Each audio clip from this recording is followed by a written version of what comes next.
The twin sons of 442B were going down behind the Purple Mountains when Sergeant Park found his hiding spot. He crawled slowly between the strange crystal rocks that grew from the ground like frozen trees. The rocks were blue and green, and they made soft ringing sounds when the wind touched them, but did not care about their beauty. He only cared about the view they gave him of the valley below. He had been on this alien world for 17 days now, 17 days of hiding, 17 days of eating tasteless food paced from tubes, 17 days of drinking water that his suit cleaned from the morning fog. His body was tired and dirty, but his mind was sharp. It had to be. He was a hunter, and today he would hunt. Was 34 years old, born in a small town near the mountains of Korea on Earth. He had joined the United Earth Marine Corps when he was 19, right after the attack the first human colony. That was 15 years ago. In those 15 years, he had become one of the deadliest snipers humanity had ever made. He laid his rifle on the ground beside him and looked through his scope at the valley. The M97 Whisper was a beautiful weapon. It fired small metal bullets at speeds so fast they could cross 2 kilometers in less than 2 seconds, and it made almost no sound, no flash, no heat, nothing for an enemy to see or hear. Behind him, Corporal crawled into position. She was his spotter, the person who helped him find targets and calculate his shots. She was 26 years old, with short black hair and eyes that never seemed to miss anything. She carried no rifle, only a powerful scanner that could see things kilometers away. "How does it look?" asked. Her voice was soft, barely louder than breathing. "Clear for now," said, "but they will come. They always patrol this valley before nightfall." Had studied them for months before coming to this world. They were tall creatures, almost 2.5 meters high. They had hard shells covering their bodies like insects, and their heads had large eyes made of many smaller eyes joined together.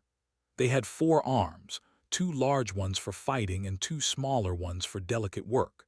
They communicated through clicking sounds and through a strange mental connection that linked them all together.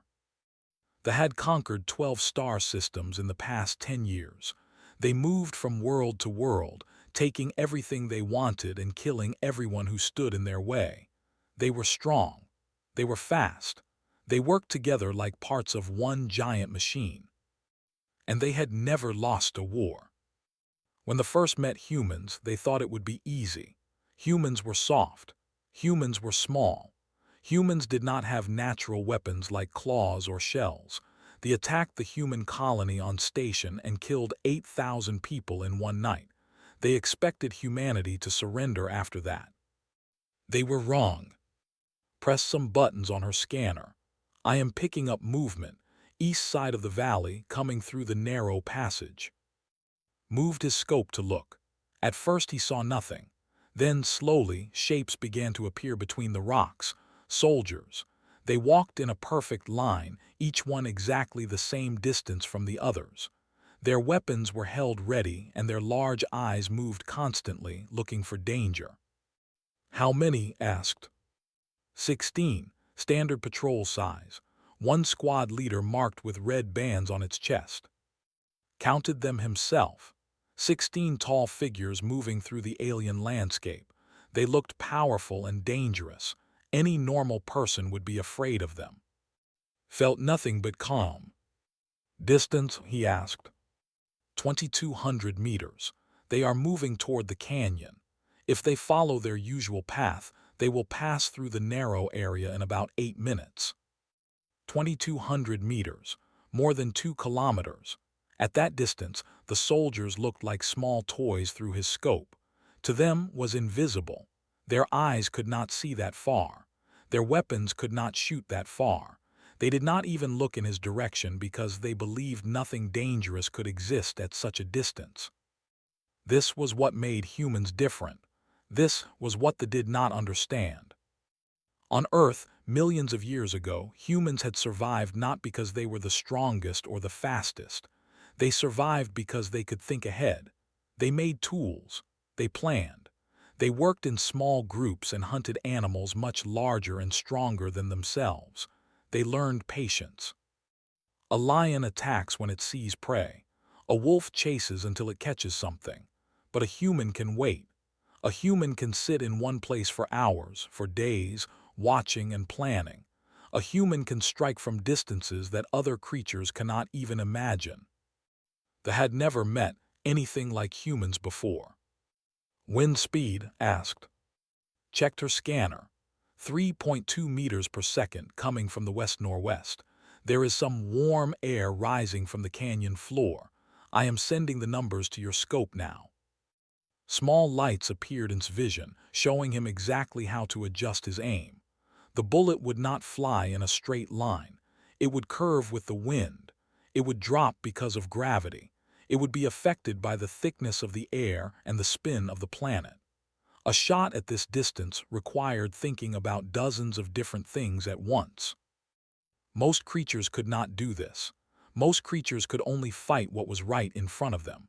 But humans had learned to throw rocks, then spears, then arrows, then bullets. Each generation found ways to kill from farther and farther away. Now could end a life from a distance that they could not even understand. They are entering the canyon now, said. Watched through his scope. The squad leader walked in the middle of the group, clicking orders to its soldiers. The patrol moved with perfect timing like a machine. This was the power of their mental connection. They did not need to talk or signal.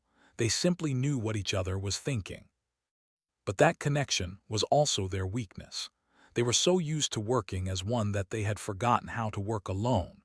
They were so used to overwhelming force that they had forgotten how to deal with a hidden enemy. They were so used to winning that they had forgotten how to be afraid. Would teach them fear. I count 16 targets confirmed, he said. All within the target zone. Request permission to begin. Was quiet for a moment. Then she said, permission granted, happy hunting. Smiled, but there was no happiness in it. This was not sport. This was not fun. This was war, and in war the only thing that mattered was winning. They had killed human families. They had burned human cities. They had shown no mercy. Neither would. He put his eye to the scope and placed his finger on the trigger. His breathing slowed. His heartbeat became steady and calm. The world around him faded away until there was nothing left but him, his rifle, and the enemy below. The patrol continued walking, completely unaware that death was watching them from the ridge above. They had no idea that in the next few minutes their lives would end. They had no idea that they were being hunted by the most dangerous predator the galaxy had ever seen. A human with a rifle and the patience to use it. Began to count his heartbeats, waiting for the perfect moment. The first shot had to be perfect. Everything depended on it. The twin suns continued to sink behind the mountains, painting the sky in shades of orange and purple.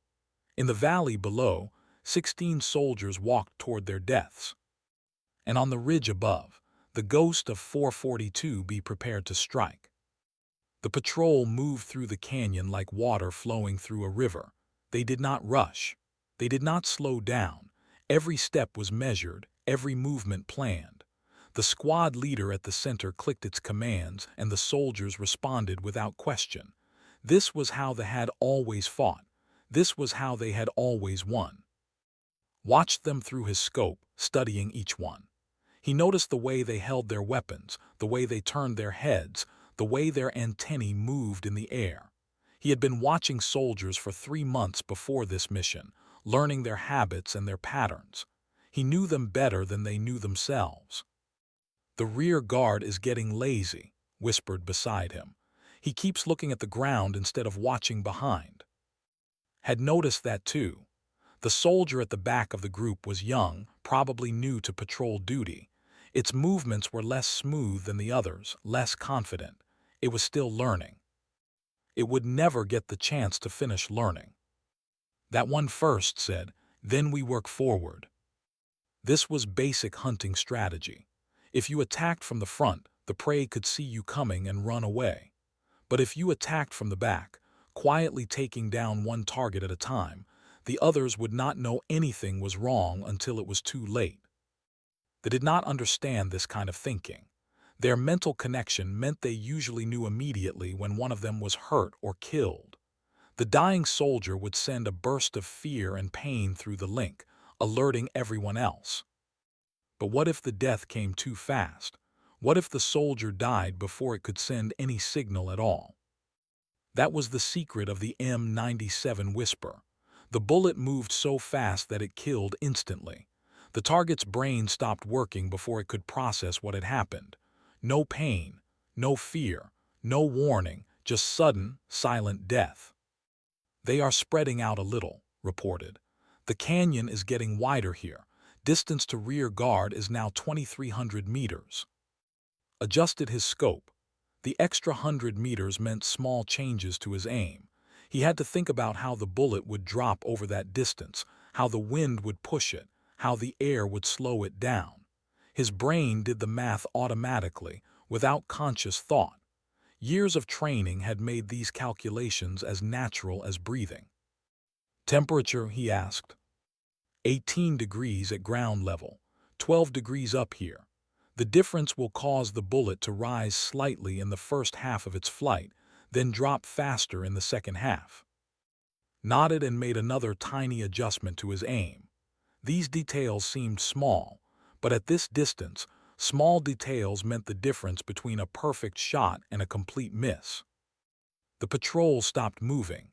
The squad leader raised one of its large arms, and all the soldiers immediately took positions behind rocks and crystal formations. Felt his heart beat a little faster. Had they been spotted? No, he watched as two of the soldiers moved forward to check something on the ground. One of them bent down and examined a mark in the dirt. They were looking at tracks, probably from some native animal. After a moment, the squad leader clicked an order and the patrol started moving again. Let out a slow breath. Not spotted, just being careful. They were professional soldiers, well-trained and disciplined. They took no chances. But all their training had prepared them for enemies they could see. Enemies who attacked with noise and fury. Enemies who announced themselves before battle. They had never faced an enemy who lay motionless on a ridge 2 kilometers away, watching with the patience of a spider waiting in its web. "Do you ever feel bad for them?" asked suddenly. Thought about the question.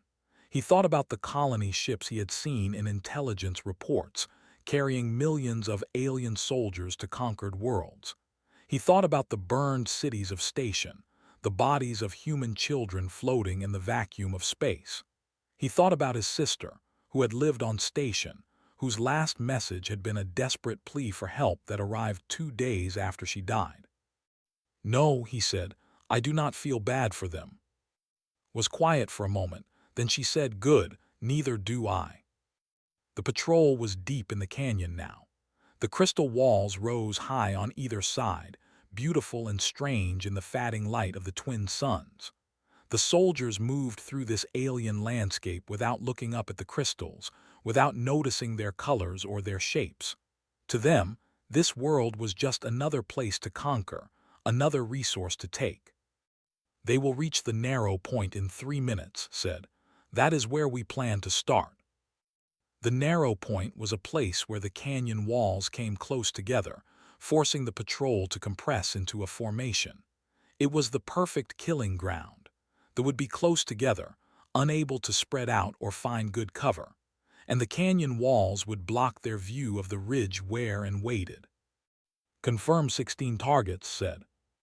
Confirmed, 16 targets, one squad leader with red markings, 15 regular soldiers, all carrying standard weapons, no heavy equipment.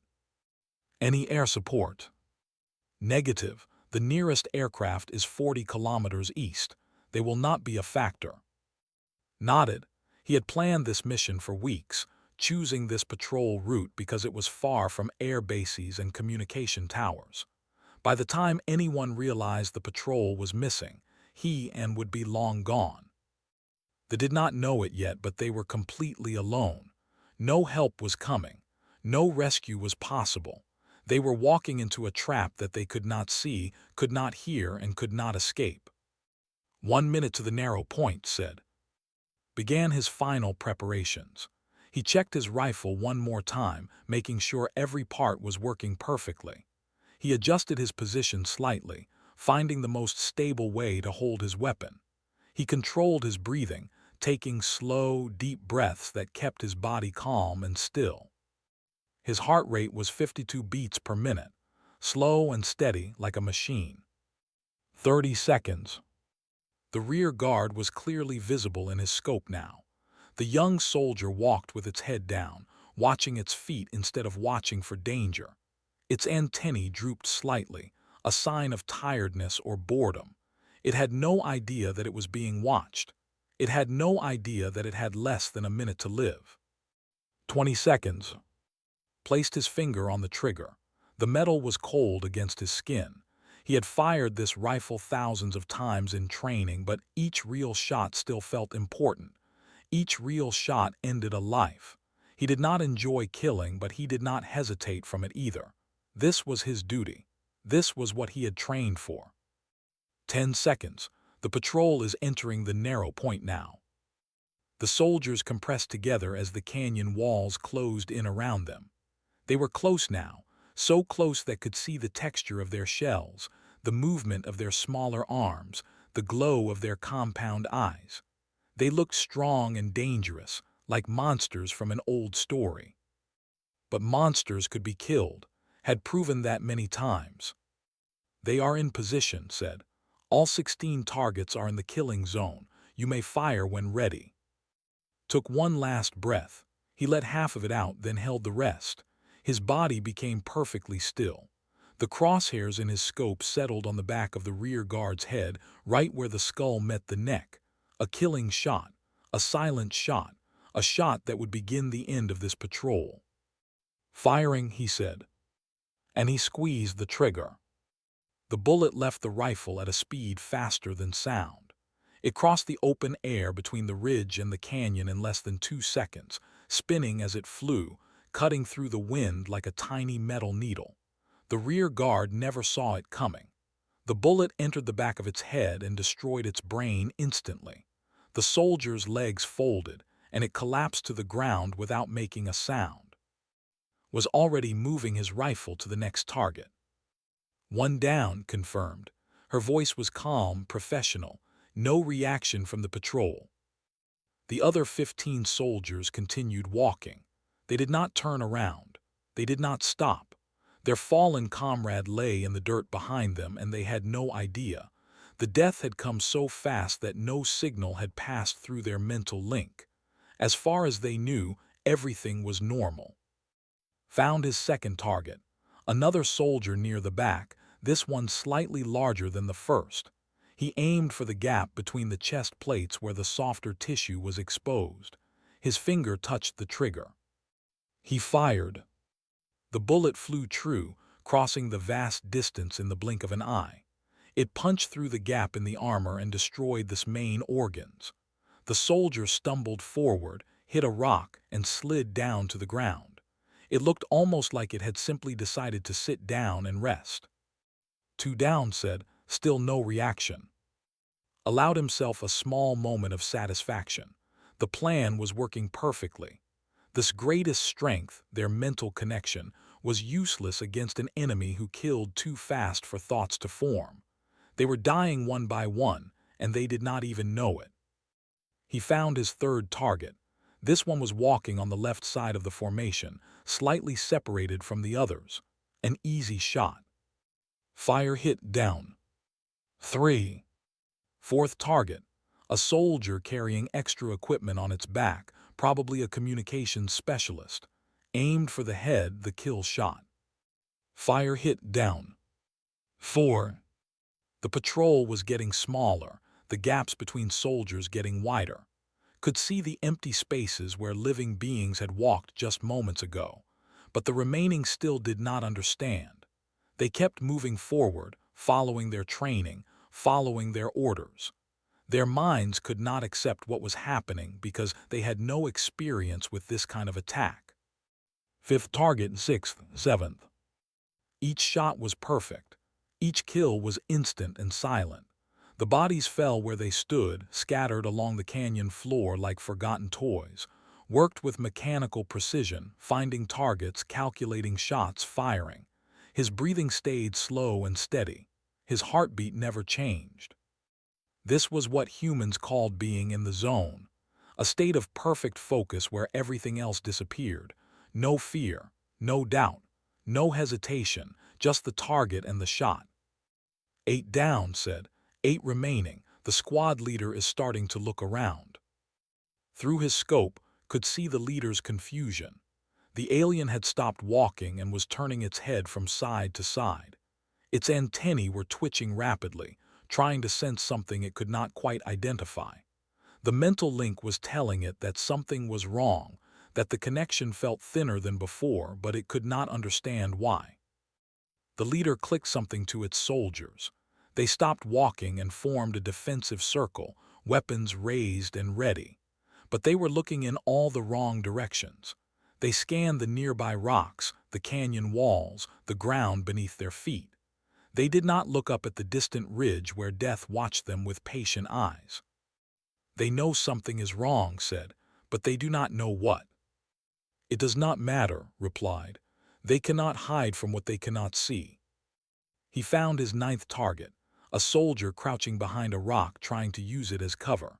The rock might have protected it from enemies at close range, but from its angle high above, the soldier's shoulder was completely exposed.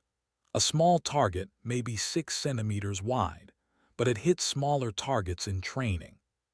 Fire, the bullet flew. The soldier jerked once and fell still. 9. The squad leader was screaming now, a high-pitched sound that echoed off the canyon walls. It was trying to organize its troops, trying to understand the threat, but there was nothing to understand. Its soldiers were dying from invisible attacks, struck down by a force that had no source, no direction, no explanation. Understood the leader's fear. He had seen it before in other enemies on other worlds. It was the special terror that came from facing something completely unknown. Humans had a word for it, cosmic horror, the fear of something so strange and powerful that the mind could not accept it. They had brought that fear to human colonies. Now they were feeling it themselves. 10th target, 11th, 12th. The remaining soldiers were panicking now. They ran in different directions, abandoning their formation, their training, their discipline. One tried to climb the canyon wall. Another hid inside a crack between 2 crystal pillars. A third simply stood in the open, frozen with terror, unable to move. Took them all. Each shot was measured and precise. Each kill was quick and clean.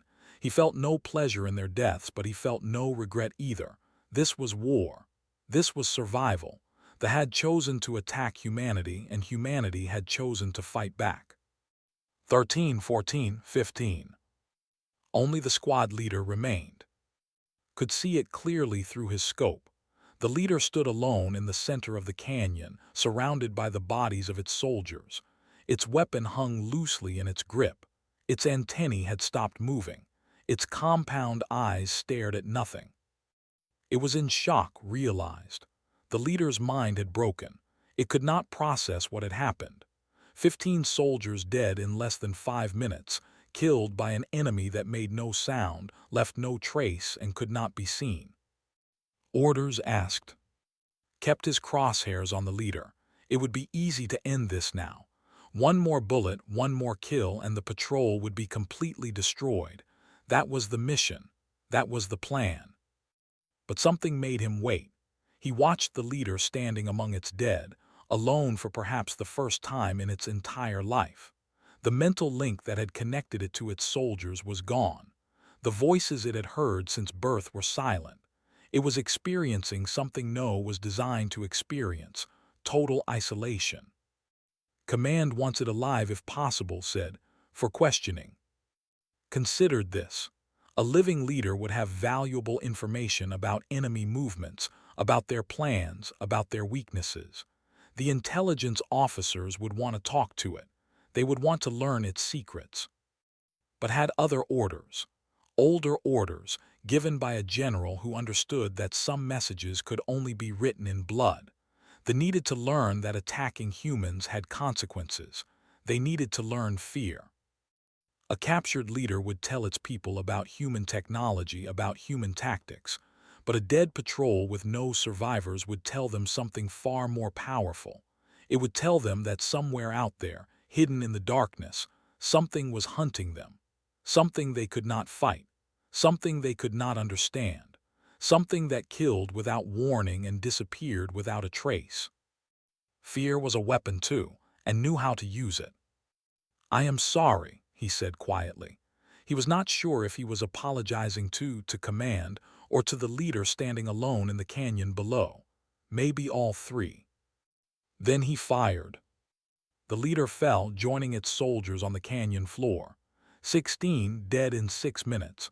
A perfect mission, a complete success. But did not feel like celebrating. He simply began to pack his equipment, preparing to disappear into the darkness before anyone could find him. The ghost of 442B had finished its work. The twin suns had fully set by the time and finished packing their equipment. The sky above 442B had turned deep purple, filled with strange stars that humans had only recently learned to name. 3 moons hung in the darkness, casting pale light on the crystal landscape below. Moved quickly but carefully, making sure to leave no trace of his presence.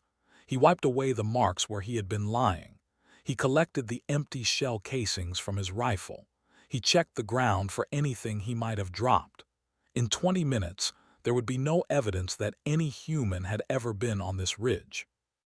"Extraction point is 12 kilometers north," said, checking her scanner. "We should arrive in about 4 hours if we keep a good pace." Nodded and started walking. His body was tired from lying still for so long, and his muscles were stiff from the cold mountain air. But he had trained for this. He could walk for days if he needed to. As they moved through the darkness, thought about what had just happened. 16 lives ended by his hand. 16 families somewhere in the Empire who would never see their soldiers again. He did not know if had families in the way humans did, but they must have had something. Some connection beyond the mental link. Someone who would miss them. "You are thinking too much," said. She had known him long enough to read his silences. "Maybe. They would have killed us without a second thought. They would have killed everyone on every human world if they could. You know this." Did know it. He had seen the recordings from station, the images of soldiers marching through human streets, their weapons firing at anything that moved. He had heard the final transmissions from the colony, the screams and cries for help that came too late. He had watched his sister's last message so many times that he had memorized every word, every tear, every desperate plea. "I know," he said, "but killing should never feel normal. The moment it feels normal, we become like them." Was quiet for a while. Then she said, "My brother was on the ship that tried to rescue station. They destroyed it before it even got close. 3,000 sailors, gone in seconds." Had not known that about her. In all their months working together, she had never mentioned family. "I am sorry," he said. "Do not be sorry, be effective. That is what my brother would have wanted. He did not die so I could feel sad. He died so I would fight." They walked in silence after that, moving through the alien landscape like shadows. The crystal formations around them glowed faintly in the moonlight, creating strange patterns of light and darkness. Small creatures moved in the distance, native animals that had never seen humans before and probably never would again. After about an hour, stopped suddenly. She held up her hand, signaling to be still. Then she looked at her scanner, her face serious. "What is it?" asked quietly. "Movement 5 kilometers east, multiple heat signatures." Felt his heart beat faster. "Almost certainly. It looks like a search party, 20 or more individuals moving in a spread formation. They are heading toward the canyon." So they had already noticed that their patrol was missing. That was faster than had expected. Someone in their command structure was paying attention. Can we go around them? He asked. Studied her scanner for a moment. If we move west and then north, we can avoid them, but it will add 6 hours to our journey. 6 more hours in enemy territory. 6 more hours where anything could go wrong. Did not like it, but he did not have a choice. West then north, he said. Let us move. They changed direction, leaving the path to the extraction point and heading into unknown terrain. The ground here was rougher, covered with loose rocks and deep cracks. The crystal formations were denser, blocking their view and making it hard to see what was ahead. It was dangerous to travel through unfamiliar land in darkness, but it was more dangerous to meet a search party. As they walked, wondered what the search party would find when they reached the canyon. 16 bodies laid out along the patrol route like a trail of death, each one killed by a single shot, struck down from impossible range. The investigators would study the wounds. They would try to calculate where the shots came from. They would look at the ridge 2 kilometers away and wonder how any weapon could be so accurate at such distance. They would not find any answers, just bodies and mystery. The search party is changing direction, reported. They are spreading out, covering more ground. I think they have found the patrol. Imagine the scene. Soldiers standing among their dead, trying to understand what had happened. Their commanders demanding explanations. Their scientists analyzing the evidence. And beneath all of it, the growing fear that something terrible had come to their world. Something they could not see or fight. Good, let them be afraid. There is something else, said. Her voice had changed, becoming more serious. I am picking up communications traffic, a lot of it. They are calling for reinforcements. How many? Unknown.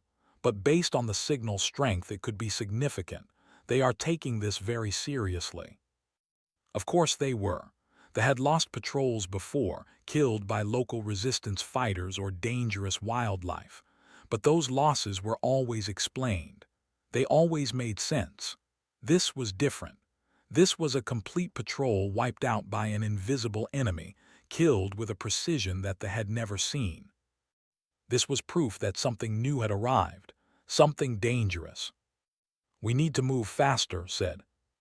They increased their pace, moving as quickly as they could without making too much noise. The terrain was getting worse, the ground more unstable, the rocks more treacherous. Twice almost fell into hidden cracks. Once foot slipped on a loose stone, sending a small avalanche of pebbles down a slope. But they kept moving, they had no choice. After another 2 hours, called for a stop. They had reached a small valley between 2 hills, a place where they could rest without being seen from above. 10 minutes, she said. We both need water and food. Did not argue. His body was demanding rest, and he knew that pushing too hard could be as dangerous as moving too slowly. He sat down against a rock and took out his water tube, drinking carefully. The water was warm and had a chemical taste, cleaned by his suit's filters, but it was wet, and that was what mattered. How far to extraction? He asked. About 8 kilometers.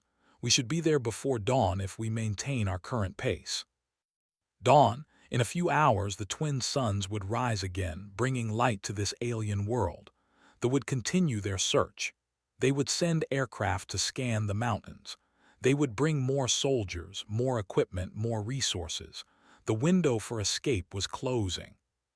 But they would make it, was sure of it. They had trained too hard and come too far to fail now. Do you think this will matter? Asked suddenly. What we did tonight. Thought about the question. 1 patrol destroyed, 16 killed. In a war that involved billions of soldiers and dozens of worlds, it seemed like such a small thing. But wars were not won by huge battles alone. They were won by fear and hope, by showing the enemy that they could be hurt and showing your own people that victory was possible. The destruction of this patrol would send a message through the Empire. It would make them paranoid. It would make them waste resources on security. It would make them question whether any place was truly safe. And on human worlds, the news would spread. Stories of invisible snipers who could strike from impossible distances. Stories of patrols disappearing without a trace. Stories that would give hope to people who had almost lost it. Yes, said finally, I think it will matter. Nodded, accepting his answer. Then she stood up and picked up her equipment. Rest time is over, she said. Let us finish this. Rose to his feet, ignoring the protests of his tired muscles. 8 more kilometers. A few more hours. Then they would be safe, ready to plan their next mission, their next hunt. The war was far from over, but tonight humanity had won a small victory. And sometimes, small victories were the ones that mattered most. The extraction point was a small clearing on the northern edge of the mountain range, marked by 3 large boulders arranged in a triangle, and arrived just as the first light of dawn began to color the horizon. The twin suns had not yet risen, but their glow was already spreading across the sky, turning it from black to deep blue to soft orange. A small ship waited for them in the clearing. It was barely visible in the early light, its hull painted in colors that matched the surrounding rocks. The pilot stood beside it, a young woman named Han who had been flying these kinds of missions for 2 years. You made it, said as they approached. I was starting to worry. They have been very active tonight. Their aircraft are everywhere. We had to take the long way, explained.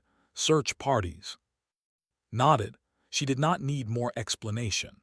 Everyone who worked in special operations understood that plans rarely survived contact with reality. The important thing was that they had completed their mission and returned alive. Get in, said. We need to leave before the suns come up fully. The sensors work better in daylight. Climbed into the ship and found a seat. His body felt heavy and slow, finally admitting how tired it was now that safety was close. He leaned his head back against the wall and closed his eyes, listening to the sounds of and preparing for takeoff. The ship's engines hummed to life, a low vibration that felt in his bones. Then they were rising, lifting off from the alien world and climbing toward space. Through a small window, watched 442B shrink beneath them. The crystal mountains, the purple valleys, the strange forests of this world all became smaller and smaller until they were just colored shapes on a spinning ball. Down there, somewhere, they were searching for him. They were finding the bodies of their patrol and asking questions that had no answers. They were learning fear. Good work, said from the pilot's seat. Command is very pleased with the mission. They say you exceeded expectations. Did not feel like he had exceeded anything. He had done his job, nothing more, but he accepted the compliment with a small nod. What happens now? Asked. Now we return to base for rest and recovery. Then Command will decide on the next mission. They have several targets in mind, but nothing confirmed yet. More targets, more patrols to hunt, more to kill. The war continued, endless and terrible, and was one of its many weapons. He had accepted this role years ago after his sister died. He would continue accepting it until the war was won or until he was dead. There was no middle ground. The ship broke through the atmosphere and entered the blackness of space. Stars surrounded them, countless points of light spreading in all directions. Somewhere out there, human fleets were fighting warships. Human soldiers were defending human worlds. Human scientists were developing new weapons and new strategies. The entire species was at war, fighting for survival against an enemy that wanted them destroyed. But humanity was winning. Slowly, painfully, with terrible cost, but winning. They had expected an easy victory. They had found something very different. I have been thinking, said quietly. She was sitting across from her, eyes half closed from tiredness. About what you said earlier, about killing feeling normal. Opened his eyes and looked at her. I do not think it will ever feel normal for me, she continued. Every time I feel something, sadness maybe, or anger, I am not sure what to call it, but I feel it. That is good, said. That means you are still human. Is that what it means? He nodded slowly. They do not feel anything when they kill. It is just an action to them, like eating or walking. They do not understand why it matters. They do not understand loss or grief or guilt. That is why they will lose this war. Looked at him with curiosity, because they cannot feel. Because they cannot change. Feeling pain makes us want to stop the pain. Feeling loss makes us want to prevent more loss. Our emotions drive us to find better solutions, to make peace, to build rather than destroy. They just keep doing the same thing forever because they have no reason to do anything different. It was something Ed thought about many times during his years as a sniper. He had killed many enemies, and each death had left a mark on him. Some nights he dreamed about the faces he had seen through his scope. Some nights he wondered if he was becoming a monster. But then he remembered that monsters did not wonder such things. Monsters did not care about the lives they took. Monsters did not feel sad when they killed. Felt sad, that was his proof that he was still human. The mission reports will call us heroes, said. They will tell stories about what we did. The ghost of 442B, they will say. The invisible sniper who killed an entire patrol without being seen. Let them tell stories, said. Stories give people hope. And hope was important. Hope was what kept humans fighting even when the war seemed impossible. Hope was what made young men and women volunteer for dangerous missions on hostile worlds. Hope was the belief that tomorrow could be better than today if only you were brave enough to fight for it. They did not understand hope. They understood conquest and domination and the endless expansion of their empire. But they did not understand the power of a species that believed in a better future, that would sacrifice everything to protect its children and its dreams. That was humanity's secret weapon, not the rifles or the ships or the advanced technology. The real weapon was the human heart, capable of both terrible violence and incredible love, driven by emotions that they could never feel or understand. We should sleep, called from the pilot's seat. It will be 6 hours before we reach base. You both look like you need rest. She was right, felt exhaustion pulling at his mind, demanding that he close his eyes and let go. He had been awake for almost 40 hours, focused and alert through all of it. Now his body was claiming its payment. Thank you, he said to before letting his eyes close, for watching my back. Always, she replied. That is what partners do. Smiled slightly. Partners. It was a simple word, but it meant everything in his line of work. Trust, reliability, the knowledge that someone was there to help you, to protect you, to share the weight of terrible deeds. He slept then, deep and dreamless, while the ship carried him through the stars toward safety. Outside the window, 442B grew smaller and smaller until it was just another point of light among millions. The on that world would continue searching, continue wondering, continue fearing. They would tell their commanders about the invisible enemy who had killed 16 soldiers in 6 minutes. They would warn other patrols to be careful. And somewhere in their alien minds, a new thought would begin to form, a thought that had never existed in the long history of the Dominion. Maybe, they would think, we are not the strongest. Maybe there are things in this universe that we do not understand. Maybe the humans are more dangerous than we believed. That thought would grow. It would spread through their mental links from soldier to soldier, from commander to commander, from world to world. Fear would follow it, eating away at their confidence, weakening their belief in inevitable victory. And in that fear, the seeds of peace would be planted. Not today, not tomorrow, but someday they would decide that fighting humans cost more than it was worth. They would offer negotiations. They would agree to treaties. They would accept that humans had a right to exist. That day was still far away. Much more blood would be spilled before it arrived. Many more soldiers would die on both sides. Many more worlds would burn. But every journey began with a single step.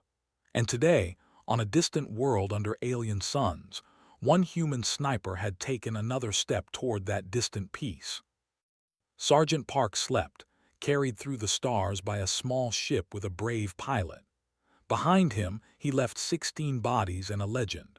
Ahead of him waited more missions, more battles, more chances to prove that humanity would never surrender.